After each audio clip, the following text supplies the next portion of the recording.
Hello നമസ്കാരം. അപ്പോൾ വീഡിയോയിലോട്ട് സ്വാഗതം. അപ്പോൾ എന്താണ് നമുക്ക് എൻഫോഴ്സ്മെന്റ് ഡയറക്ടറേറ്റ്, അവരുടെ പവേഴ്സ്, അവരുടെ ഫങ്ഷൻസ് എന്തൊക്കെയാണെന്ന് നമുക്ക് നോക്കാം. അപ്പോൾ വീഡിയോയിലോട്ട് പോവാം.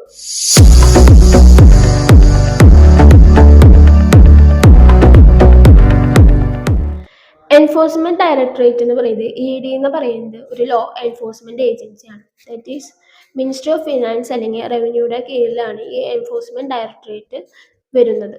പ്രധാനമായും 2 ലോ ബേസ് ചെയ്തിട്ടാണ് ഈ ഒരു എൻഫോഴ്സിംഗ് ലോ എൻഫോഴ്സ് ചെയ്യുന്നത്. ദാറ്റ് ഈസ് ഫസ്റ്റ് ലോ എന്ന് പറയുന്നത് PMLA act, prevention of money laundering act 2002.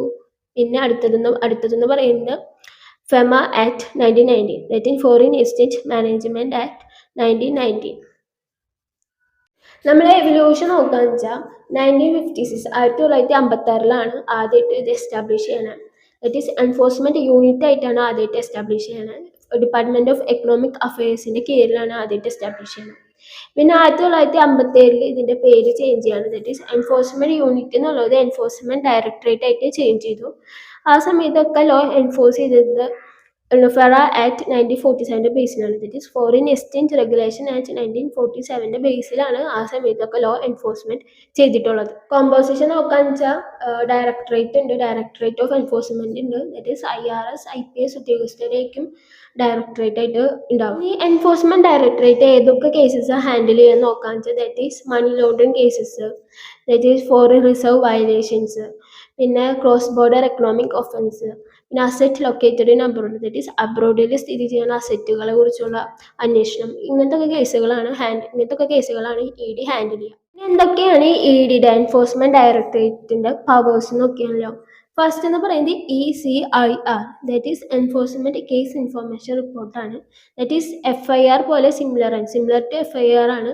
That is FIR എന്ന് പറയുന്നത് ഒരു അക്യൂസ്ഡിന് കൊടുക്കുന്നത് മാൻഡറ്ററി ആണ്, പ്രൊവൈഡ് ചെയ്യുന്നത് മാൻഡറ്ററി ആണ്. പക്ഷേ ECR എന്ന് പറയുന്നത് ഒരു അക്യൂസ്ഡിന് കൊടുക്കുന്നത് മാൻഡറ്ററി ആയിട്ട് കൊടുക്കേണ്ട ആവശ്യമില്ല.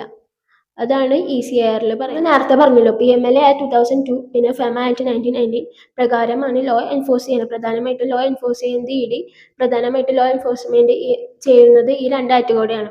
അപ്പോൾ PMLA ആക്ട് 2002 ആക്ടിന്റെ സെക്ഷൻ 70 പ്രകാരം ദാറ്റ് ഈസ് ഏതൊരു പ്ലേസും വാറന്റ് ഇല്ലാണ്ട് സെർച്ച് ചെയ്യാനുള്ള ഒരു പവർ EDക്ക് നൽകുന്നുണ്ട്. ദാറ്റ് ഈസ് ഒരു പ്ലേസ് സെർച്ച് ചെയ്യാൻ വാറന്റിന്റെ ആവശ്യമില്ല, ആ ഒരു പവർ EDക്ക് നൽകുന്നുണ്ട് PMLA ആക്ട് 2002 സെക്ഷൻ 70 പ്രകാരം. അടുത്തതെന്ന് പറഞ്ഞാൽ സെക്ഷൻ 5 ആണ്, അറ്റാച്ച്മെന്റ് ഓഫ് പ്രോപ്പർട്ടി. അപ്പോൾ പ്രൊവിഷണൽ അറ്റാച്ച്മെന്റ് വരുന്നത് 180 days ആണ്.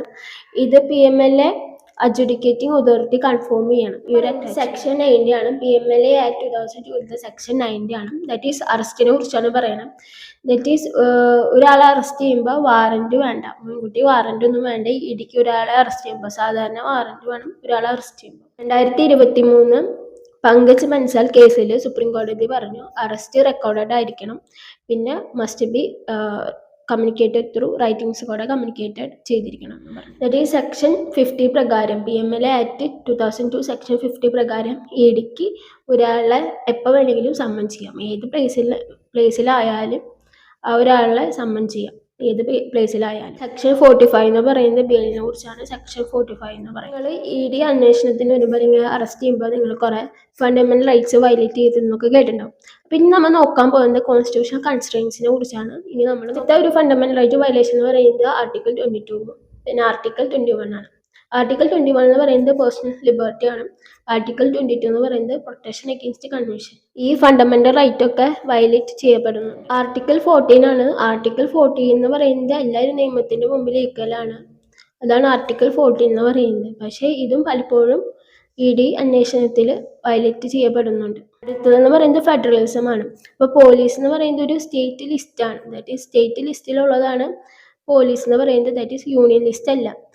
അപ്പം മിക്കവാറും ED അന്വേഷണം നടത്തുന്നത് ദാറ്റ് ഈസ് FIR ബേസിസിലായിരിക്കും ED അന്വേഷണം നടത്തുന്നത്. അപ്പോൾ ഇവിടെ ഒരു ഇംബാലൻസ് ഉണ്ടാവും. ദാറ്റ് ഈസ് യൂണിയൻ ലിസ്റ്റും സ്റ്റേറ്റ് ലിസ്റ്റും തമ്മിലൊരു ഇംബാലൻസ് വരും, ഫെഡറലിസത്തിനെ ബാധിക്കും. അപ്പോൾ ഇതൊക്കെയാണ് EDനെ കുറിച്ച് പറയാനുള്ളത്. അപ്പോൾ ഈ ഒരു വീഡിയോ ഉപകാരപ്രദമായി തോന്നുകയെന്ന് വെച്ചാൽ നിങ്ങൾ തീർച്ചയായും സപ്പോർട്ട് ചെയ്യുക, ലൈക്ക് ചെയ്യുക, ഷെയർ ചെയ്യുക. അപ്പോൾ താങ്ക് യു ഫോർ വാച്ചിങ്.